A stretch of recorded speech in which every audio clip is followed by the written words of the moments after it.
J'ai apporté le roman de Victor Hugo, qui est Pour les Misérables, parce que Les Misérables a été un des premiers grands romans que j'ai lus et qui m'a fait prendre conscience d'une société, de ce que des gens pouvaient vivre, l'extrême pauvreté, l'injustice sociale, la différence entre les riches et les pauvres. Ça m'a beaucoup touchée, je pense que ça a influencé aussi ma façon de voir les choses et ça a déterminé aussi peut-être le genre de personne que je voulais être. C'est l'histoire de Jean Valjean, qui était un homme très pauvre et qui, parce qu'il avait très faim, avait volé du pain. Et à cette époque-là, on ne coupait peut-être pas les mains, mais on les condamnait aux galères. Et il a réussi à s'évader. Et à travers son périple, il a rencontré une jeune femme prostituée qui a mis une petite fille au monde et il s'en est occupé. Il a décidé de s'en occuper, de la recueillir et de l'élever comme sa fille. À travers ça, il y a aussi eu la Révolution française.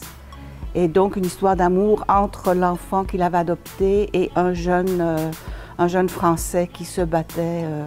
Et ça a été aussi la poursuite d'un policier, on pourrait dire intègre et très têtu, qui s'était juré de retrouver Jean Valjean pour le remettre en prison.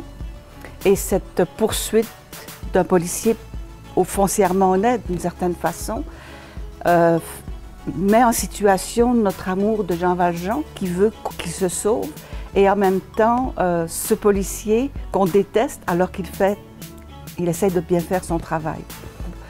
Un roman raconte souvent dans son histoire des choses que les gens vivent.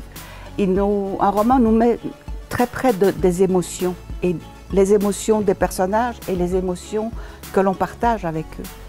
Et à travers ces lectures-là, celle-là aussi surtout, j'ai perçu quel genre de personne je voulais être plus tard.